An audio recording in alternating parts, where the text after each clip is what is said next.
Hello and welcome to Photography Isn't Dead. My name's Richard Tisdall, I'm a director at Happy Finish and the head of CGI and animation.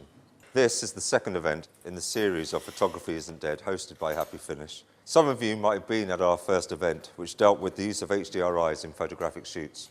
But today we're concentrating on shooting for fashion in a CG environment.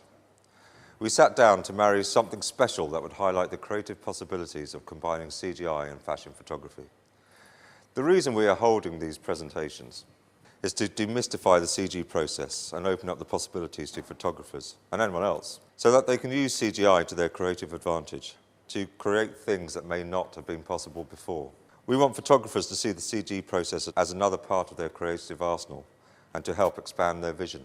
The image-making process is still the same. The image is pieced together, often from disparate parts, according to the photographer's vision, to create a visual language and a style unique to you.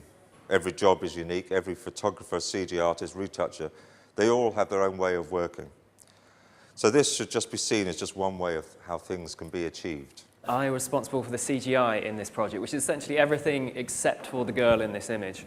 Lewis wanted a kind of a magical, warm world. He was very good at coming up with a concept, and something that came out was perhaps the idea of crystals as an example of something that could be really magical and you could shine the light through it and really kind of test the CGI. And what we've got water at the bottom. The water is forming into these sort of koi fish and swirling up around the model. This is a kind of a first proof of concept. We've got a chalk render. Chalk render is something we often produce very early on in a project. And what it shows is just the objects there. There's no lighting, there's no materials. It's just a very basic thing that you can just sort of show to a client saying, yeah, this is what we could build without spending too much time. Now, water is something that it's quite hard to do in photography. You need water that can act. This is something that CGI is very good at, because you can get the water to do whatever you want time and time again. You can adjust it afterwards. CGI is very good at the kind of the whiz-bang sci-fi stuff, the stuff that would be very, very expensive to shoot in camera, things like an exploding planet or a flying spaceship, the kind of impractical things. Whereas photography is obviously very, very good at capturing people. This is something that CGI has come a long way, but it's not quite there yet. This formed what was going to be our final image. And so now I had to take this and I have to actually build it properly. We use these pre-visuals for our shoot prep. You can see how much fun you can have with the previs, but it's the vital tool in the process. Now, while Luis is shooting, Chris took the 6 favourite shots and comped them quickly into the background to see if they were working. In this way, Luis can be assured that he has the right shots. My name is Luís Monteiro. I'm a fashion photographer based in London. I've been shooting today a fashion project. It was a CGI experience. Light-wise, you only use a bare head with a beauty dish to give some light to simulate daylight, and we left the background as it was so they could cut the image easily.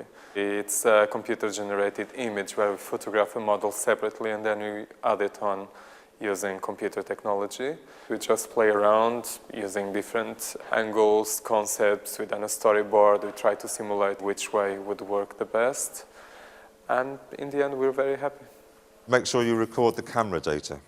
Information like lens info, the distance from the lens to the model, the aperture, rough measurements of frequent positions, like the height from the ground to the camera, the angle of the camera. Every information you can provide, it's a good idea to keep hold of. We feed as much of this information as possible into the computer, and this makes matching up the shot model with the perspective of the CG environment a lot easier, faster, and to a certain degree cheaper. But most of this info will be in your metadata, but just double check that you've got all your metadata. It's just going to prove useful later on. So armed with our various looks and poses from the day, we choose our favourites with the recorded camera data. Then we take them to our CG artist. Rendering is where you take the 3D scene and you actually output the image that's going to be sent off to retouching. Now, this can be a source of frustration for people when they first work with CGI, because the amount of time a render can take can vary infinitely. The first one is the size of the render. When we first start working on a project, we do lots and lots of test renders and we send them off to the client so they can get a good idea of what we're going to produce. And they're generally like 1,000 pixels by 1,000 pixels if it was a square image. But when we come to do the final renders for print, they can be as much as 20,000 pixels by 20,000 pixels. The second thing is kind of the materials you use in the shot. If you've just got kind of a grey, featureless cube in your shot, it's going to be a lot less data for the computer to work out than if it was perhaps made of glass or covered in fur. There's just a lot more maths for it to do. We have all our elements. We have the CGI background from Simon, and we have the photographed model from Luis. Now, my role is to take both these elements and to put them together and make the image work as seamlessly as possible.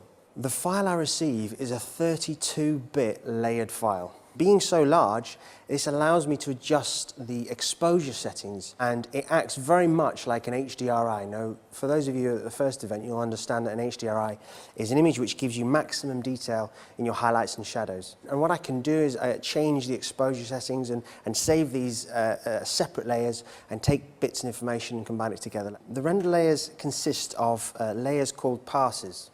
A pass is an editable layer of information, a bit like your alpha channels, you know, your red, your green, your blues. We cut the model out using paths, which is, as we all know, is the precise extraction tool. If you shoot on a grey background like we have here, you will have neutral fringing coming through the hair and around the girl.